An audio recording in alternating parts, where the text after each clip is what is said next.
Band News. Entrevista. Olha, o país atento em duas sabatinas, né? De um lado, em Curitiba, a doleira envolvida na Operação Lava Jato presta depoimento, e do outro, no Senado Federal, o professor, jurista Luiz Edson Fachin é sabatinado na Comissão de Constituição e Justiça. E é para o Senado que a gente vai para falar com o senador gaúcho Lazer Martins, que está acompanhando a sessão. Senador, uma boa tarde. Boa tarde, André. Boa tarde, ouvintes da Band News. De fato, André, eu estou saindo aqui por alguns instantes do plenário da Comissão de Constituição e Justiça para atendê-lo e dizer que nós estamos diante de uma sabatina apontada como a mais concorrida, a mais ruidosa da história do Senado. São os mais velhos que afirmam isto e eu acredito que sim. O plenário está super lotado, com muita gente de pé, muita gente fora, porque essa expectativa foi se avolumando na medida em que os noticiários, os comentários, as controvérsias cresceram em torno dos posicionamentos ideológicos e do histórico deste gaúcho de Rondinha, que se transferiu muito cedo para o Paraná, e que é um homem inegavelmente muito culto, é um professor de direito de alta respeitabilidade, é um acadêmico que confirmou no seu longo pronunciamento de abertura que é um conhecedor profundo do direito civil, do direito constitucional, das normas gerais do direito, mas deixa dúvida no seu histórico em dois pontos.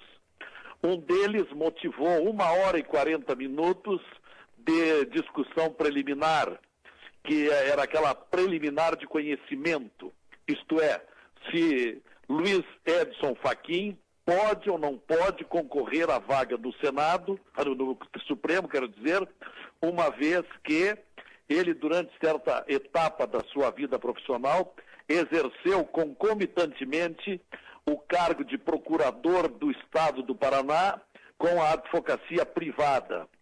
Há uma lei complementar do Estado do Paraná, número 51, de 1990, proibindo explicitamente essa duplicidade de exercício.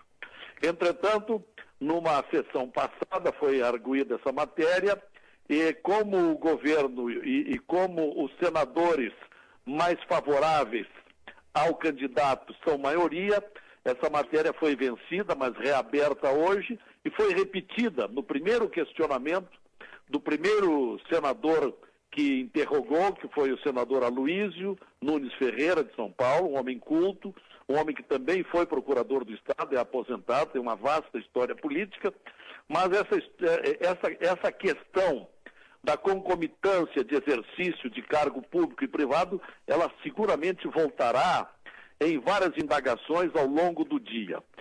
Agora está com a palavra o senador Álvaro Dias, que é o relator da matéria, muito combatido, porque ele é do PSDB, recebeu muitos manifestos de protesto por ter assumido esta posição, contrariamente ao seu partido, que por maioria votará contra a indicação de Fachin, e ele nesse momento faz um relato e uma sustentação em defesa da questão jurídica do direito do Dr. Fachin de ter exercido duas atividades. Vai ser, André Machado, uma sessão muito longa. Tem os 27 integrantes da Comissão de Constituição e Justiça estão inscritos para perguntar. Eu não integro essa comissão, mas sou o primeiro inscrito logo após. Eu lhe ouvi fazendo inscrição ainda, senador. Quando eu cheguei aqui no Senado, tivemos uma reunião da bancada do PDT, que é uma bancada de 6 senadores pedetistas do Brasil, e foi discutido quem iria para essa comissão. Eu notei desde logo o interesse absolutista do Assir Gerges, que acabou sendo o nosso líder do partido e o integrante do PDT na comissão. Porque entendi, André, sendo o meu primeiro ano de Senado, não era adequado que eu já com a pouca experiência, ainda no aprendizado do regimento interno, brigasse por essa posição. Agora, como essa liderança do Assir é por apenas um ano, conforme acerto dentro da bancada, já para o segundo ano eu vou querer brigar, porque é uma comissão realmente relevante. Muito relevante, onde passa os principais temas aí de Senado. Agora, senador, o senhor está inscrito, o que o senhor quer esclarecer exatamente com o indicado pela presidente Dilma? Olha, eu estou com um questionário bastante longo. Eu vou voltar, embora vá ser muito repetida essa questão da concomitância de exercício, porque, conforme uma matéria do Correio Brasiliense, agora de dia 9, a semana passada, o doutor Fachin recebeu, como advogado privado da Companhia Paranaense de Energia, da Copel, ele recebeu honorários. E, ao mesmo tempo, ele era advogado do Estado. Então, isso é um caso prático, que não foi arguido até agora, flagrantemente ilegal, de duplicidade de exercício, é ganhar ao mesmo tempo por dois lados. Ganhar de uma cooperativa e ganhar do Estado. Eu vou voltar a essa questão lá adiante, eu acho que eu terei oportunidade de perguntar lá pelas 3, 4 horas da tarde. Sim. Depois, o segundo aspecto entra no terreno ideológico. O doutor Fachin, embora tenha feito um pronunciamento muito bonito, muito bem fundamentado, de compromisso, de imparcialidade, de cumprimento da Constituição, ele tem uma vida muito ligada ao esquerdismo mais aprofundado da vida brasileira, como, por exemplo, ao Movimento Sem Terra. Disse ele, ele esteve no meu gabinete, ele e a esposa dele estiveram no meu gabinete. Pois é, eu ia justamente lhe perguntar sobre isso, senador, se ele havia lhe visitado, como é que foi essa visita, o que lhe disse o Luiz Fachin quando foi ao seu gabinete? Eu fui dos últimos a ser visitado porque eu já havia feito um pronunciamento na TV Senado de que eu tinha inclinação por votar contra. Então, por isso, fui dos últimos, ele veio aqui muito educado, muito humilde. A sua inclinação continua? Sim? Sim, continua a sua inclinação por votar contra? Sim, eu devo votar contra, porque, veja bem,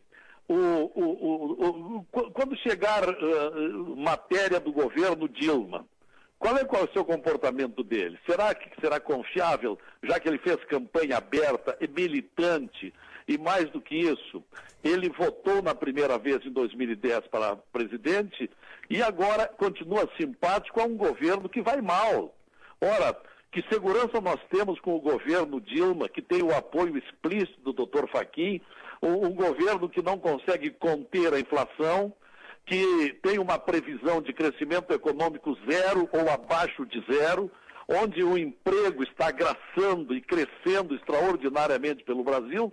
Então, isso só confirma que o professor Fachin, ele ideologicamente, ele sintoniza com esse governo que errou, que é um governo que fracassou.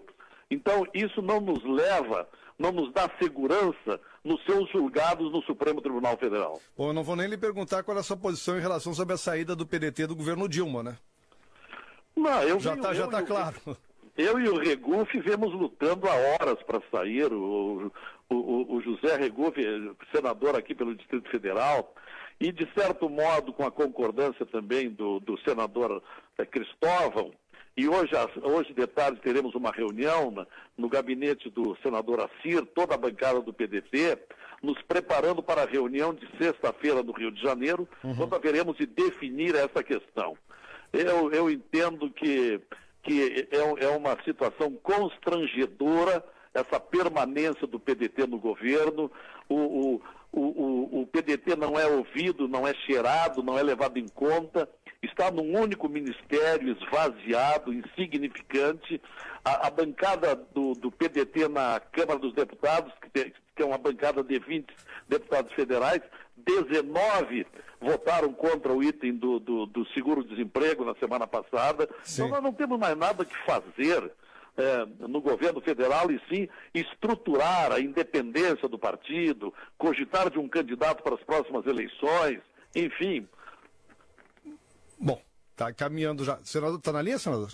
Não, ainda estou na linha. Ah, tá bem. Não, só quero lhe agradecer, senador Lazier Martins. E eu estava agora conversando, especialmente no começo da entrevista, o senhor fez um relato muito jornalístico do que está acontecendo, lembrando das nossas coberturas da época do mensalão aí no Congresso Nacional. Estivemos juntos lado a lado aqui nos corredores da Câmara. Da Câmara, agora no Senado Federal aí com o senhor aí. Senador, obrigado pela entrevista, um bom trabalho para o senhor aí na capital federal.